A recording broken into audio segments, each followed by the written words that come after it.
बुजुर्ग की पिटाई के मामले में गाजियाबाद पुलिस ने ट्विटर को भेजा नोटिस। 11 में से अब तक कुल 9 आरोपी गिरफ्तार। कोर्ट ने सद्दाम और इंतजार को दी अंतरिम जमानत। गाजियाबाद कांड में समाजवादी पार्टी के नेता उम्मेद पहलवान की तलाश में जुटी पुलिस की 3 टीमें। कई जगह छापेमारी। बुलंदशहर में भी बिना मास्क के भीड़ जुटाने और भाषण देने का केस दर्ज। गाजियाबाद में बुजुर्ग की पिटाई मामले के मुख्य आरोपी प्रवेश गुर्जर की रिमांड के लिए पुलिस की याचिका पर आज सुनवाई। पुलिस प्रवेश का फोन भी ढूंढ रही है। फोन से बनाया गया था बुजुर्ग की पिटाई का वीडियो। गाजियाबाद कांड में मुख्य आरोपी प्रवेश गुर्जर के साथ आई स्थानीय बीजेपी विधायक नंद किशोर गुर्जर की तस्वीर। कई तस्वीरों में उम्मेद पहलवान भी विधायक के साथ नजर आ रहा है। बुजुर्ग पिटाई कांड में यूपी के एडीजी प्रशांत कुमार का बयान। कहा, मारपीट करने वालों में सभी समुदाय के लोग शामिल थे। बिना सोचे समझे वीडियो वायरल किया गया। पश्चिमी यूपी में सांप्रदायिक तनाव भड़काने की कोशिश थी। गाजियाबाद की घटना को लेकर यूपी के उप मुख्यमंत्री केशव प्रसाद मौर्य का बड़ा बयान। कहा, समाजवादी पार्टी को सांप्रदायिक पार्टी कहना गलत नहीं होगा।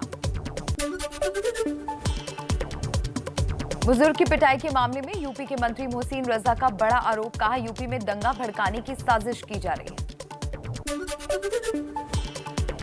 केंद्रीय सूचना प्रौद्योगिकी मंत्री रविशंकर प्रसाद ने कहा, अगर ट्विटर का एक ट्वीट को मैनिपुलेटेड या अनमैनिपुलेटेड ट्वीट घोषित करने का नियम है तो ये गाजियाबाद मामले में लागू क्यों नहीं किया। ट्विटर के अधिकारी आज शाम 4 बजे आईटी मंत्रालय से जुड़ी संसदीय समिति के सामने होंगे पेश। प्राइवेसी और सोशल मीडिया के दुरुपयोग को लेकर होंगे सवाल। बंगाल की सीएम ममता बनर्जी का केंद्र सरकार पर निशाना। बोली, सरकार ट्विटर को कंट्रोल करना चाहती है। वो कंट्रोल नहीं हो रहे हैं तो उसे बुलडोज करना चाहती है। वो मुझे कंट्रोल नहीं कर सकते, इसलिए मेरी सरकार को बुलडोज करने की कोशिश कर रहे हैं। राष्ट्रीय अध्यक्ष निर्वाचित होने के बाद आज दोपहर 1 बजे दिल्ली लौटेंगे पशुपति पारस और उनके साथी सांसद। चुनाव आयोग से मिलकर एलजेपी पर दावा ठोकने की संभावना।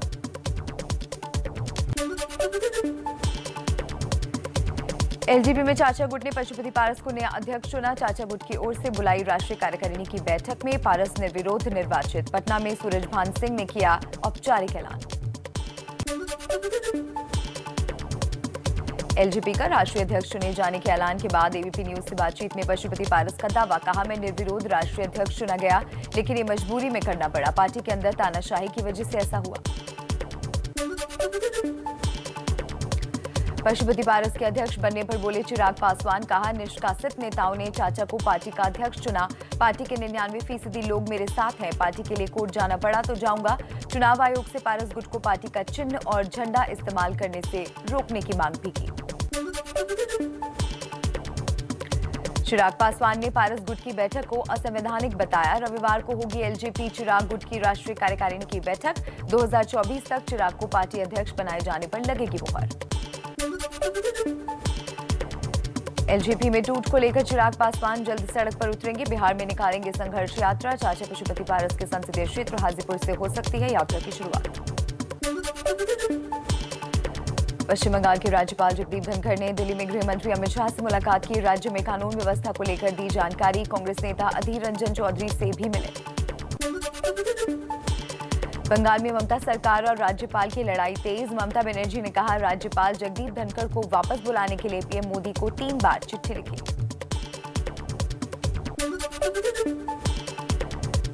टीएमसी नेता कुणाल घोष ने राज्यपाल पर साधा निशाना। बोले, राज्यपाल बीजेपी सदस्य की तरह काम कर रहे हैं। बंगाल सरकार को परेशान करने की कोशिश कर रहे हैं। राज्य में राष्ट्रपति शासन लगाने की साजिश कर रहे हैं।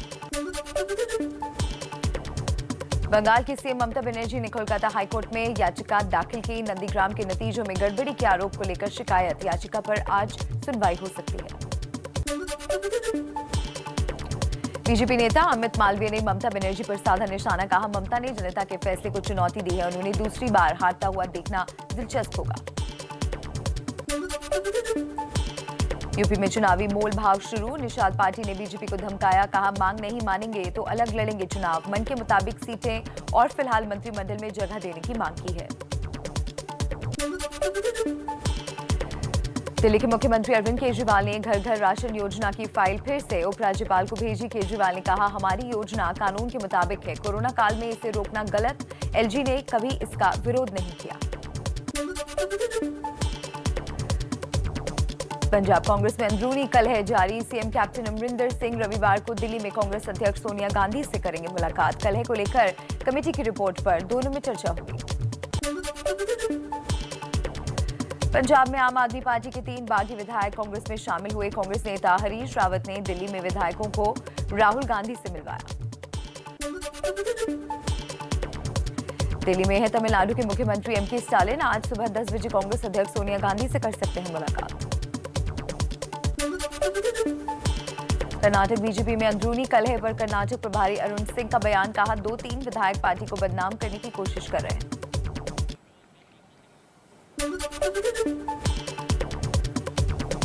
विश्व स्वास्थ्य संगठन यानी WHO की मदद से एम्स के कराए गए सीरो सर्वे का अनुमान, कोरोना की दूसरी लहर की तरह खतरनाक नहीं होगी तीसरी लहर।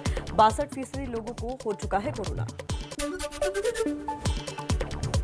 कोरोना फ्रंटलाइन वॉरियर्स के लिए विशेष रूप से तैयार क्रैश कोर्स प्रोग्राम आज से होगा शुरू। प्रधानमंत्री नरेंद्र मोदी करेंगे शुरुआत।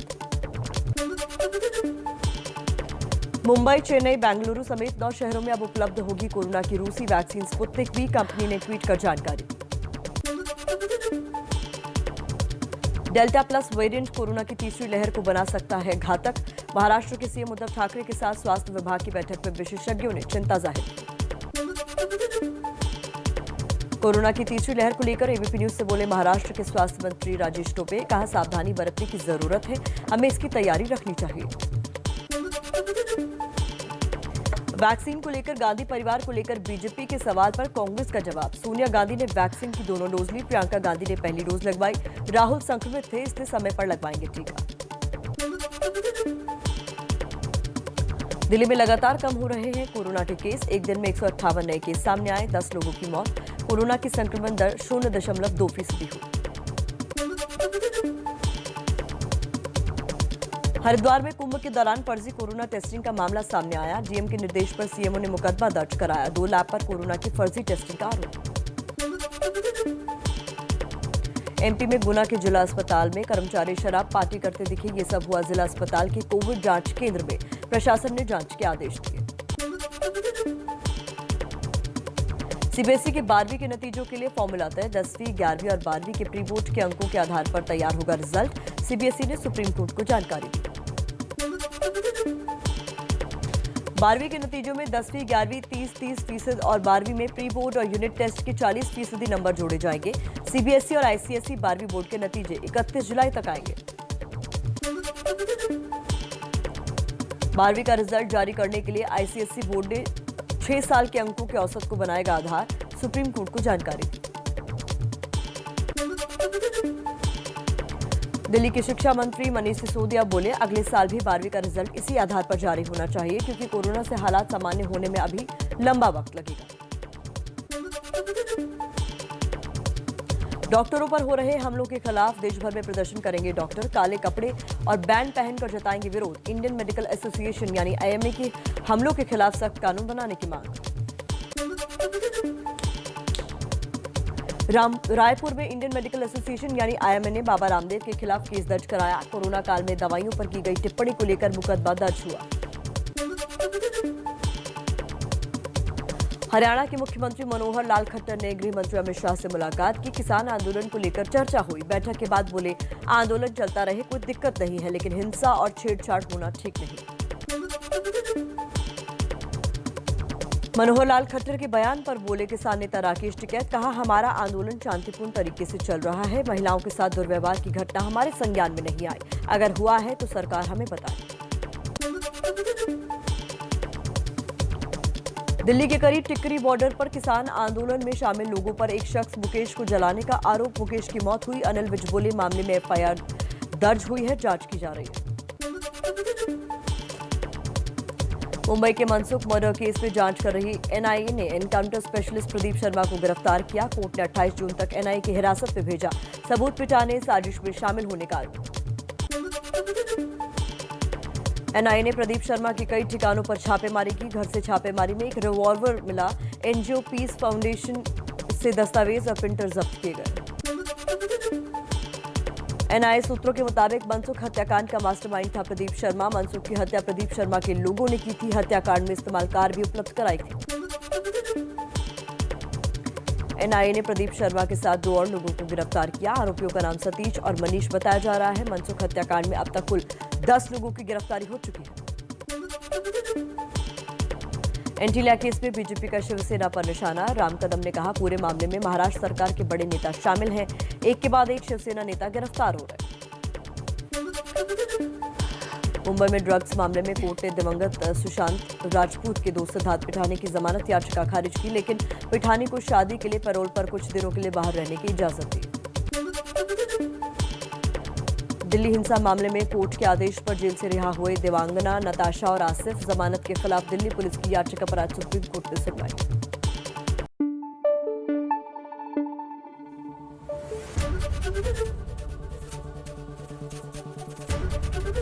एबीपी न्यूज आपको रखे आगे।